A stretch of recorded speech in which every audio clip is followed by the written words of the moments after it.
Hey guys, welcome ulit sa aking YouTube channel. Today's video guys, may tips akong ituturo sa inyo para sa ating mga marble gun. Kung paano to magiging accurate at lagi tayong makakatama. So ngayon guys, ito yung marble gun ko. Ayan, napakagandang tumama nito guys. So ayan, wala pa tong open sight dito, wala pa. At ang kagandahan pa nito guys is itong barrel niya pwedeng palitan ng ano, pang marble na yung Julin. Pwede ito palitan kasi yung ano niyan guys, pang 8mm steel ball yan. Ayan,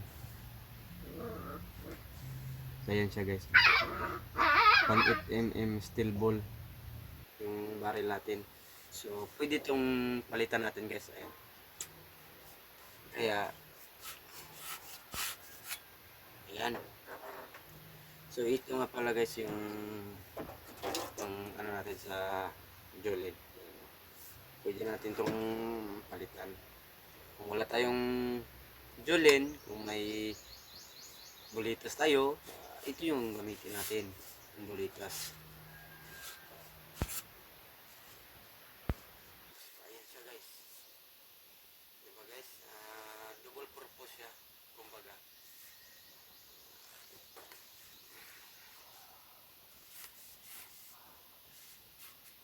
So ayan. So bago tayo magsimula sa ating video guys, mag-intro muna tayo. So intro, pasok.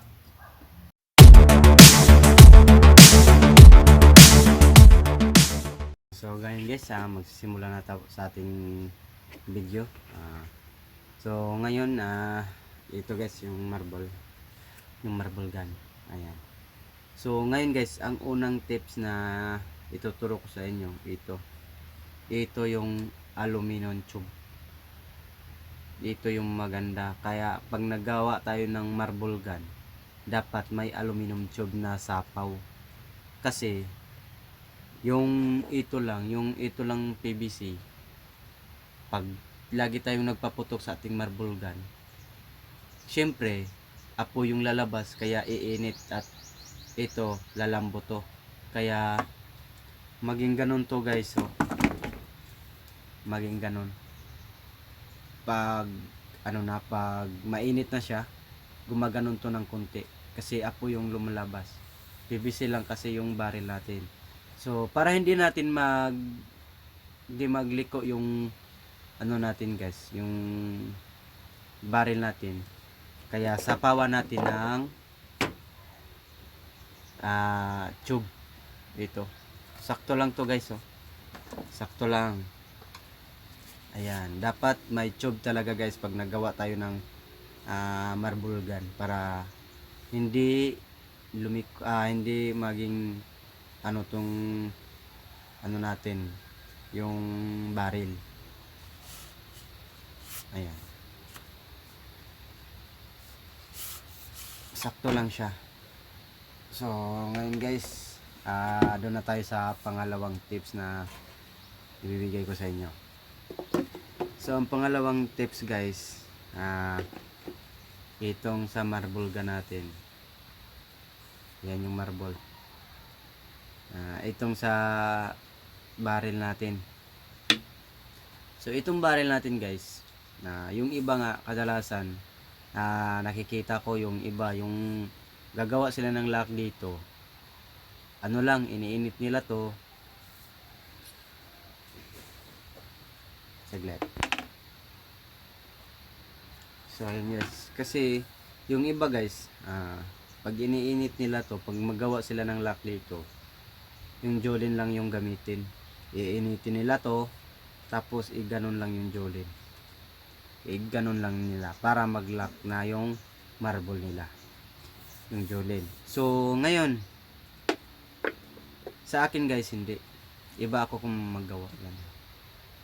Hindi yan, wala yan, plain yan kung makikita nyo, plain yan. Yan, walang lalabas na pressure sa gilid.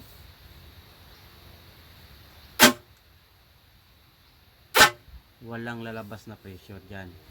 Kasi guys, yung iba, yung niyupi lang nila dito, yung ibang pressure doon, dito sa ating marble gun, yung pressure, dito yan lalabas sa gilid yung iba. Kasi hindi pantay yung pagkagawa ng lock ng marble. So dito yan sa labas, sa gilid, lalabas yung ibang pressure. So, pag dito sa gilid yung ibang pressure na lalabas guys, yung jolly natin, mag-iiba din yan ng takbo. Kahit tuwid pa yung barrel natin. Kasi, lumabas yung iba sa gilid, yung pressure. Kaya, mag ano-ano yung marble natin. Mag-iiba ang takbo. So ngayon guys, ituturo ko sa inyo kung paano ko to ginawa. Itong ano natin. Walang singaw yan. Oh. Walang singaw. So ito guys, kung may ano kayo dito, ayan. Ganito sa bagong sa ano to sa map sa Ryan. So pag nag-init ka nito guys, yung lighter lang or may silin kayo, ano, basta wag nyong ilapit para hindi masunog yung barrel natin.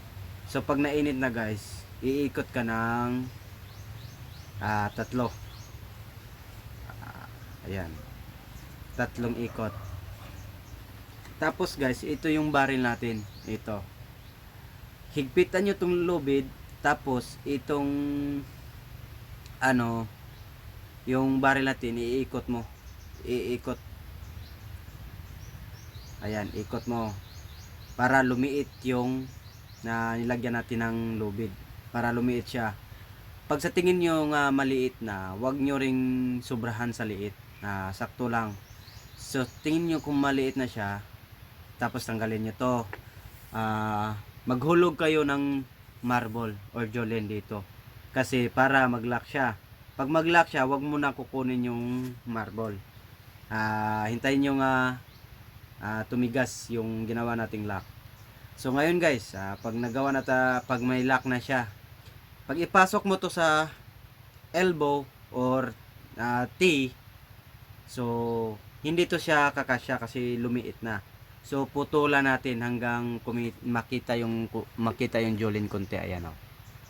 Kung nakikita nyo, ganan. Pinutulan ko to para yung sakto lang mag-lock yung marble natin. So ganun ang sikreto ko guys, para matulin yung marble natin na lalabas. Kasi buong buo yung pressure na itutulak yung jolene. Kaya yung jolene natin matulin. Hindi siya sumabit sa gilid-gilid. Kasi hindi sumingaw yung gilid ng ating lock. So ngayon guys, sa pangatlo na tayo. Sa pangatlong tips na tayo. So sa pangatlo guys, ito. Sa akin kasi guys, kinukuha ko talaga ang insakto na sa ito at sa barrel lock sa ating marble lock niya at saka dito sa tangke, para magiging accurate talaga yung marble natin, yung marble gun. So ngayon guys, ito yung tangke natin. Ito yung tangke nito guys, ang haba nito 13 inches lang yung haba nito. Ayan. Sukatin natin.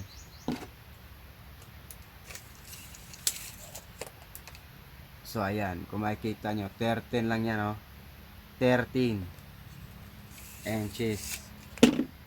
So ngayon guys, Oy! So ngayon, ito, kasi nagawa na ako ng malakas na marble gun. Mataas yung tangke niya. Malakas siyang pumutok, pero yung jolene, iiba-ibang takbo kasi malakas yung pressure.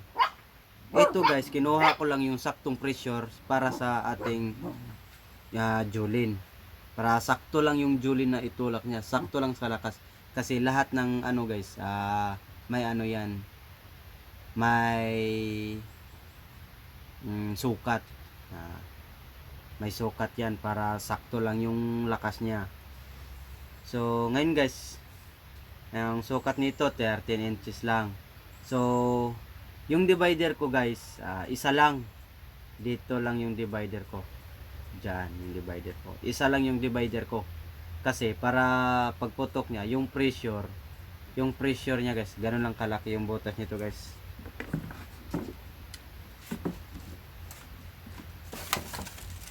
Ganito lang kalaki yung butas ng divider ko guys.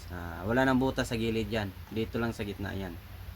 Kasi pag yan guys, dito lalabas yung pressure papunta sa ating na baril. Sakto lang siya guys. Kaya isa lang yung nilagay ko kasi pag damihan pa natin mag-iiba na yung pressure. So yun lang ang sa akin guys na paraan. So ngayon guys, doon naman tayo sa pang-apat na tips.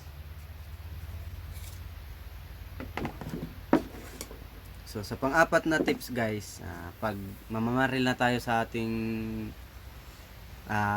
pagmamaril na tayo sa bundok at saka marble gun yung gamit natin, dapat pag ano kayo, itong marble, yung jolene, marble or jolene, dapat isukat nyo guys, isukat nyo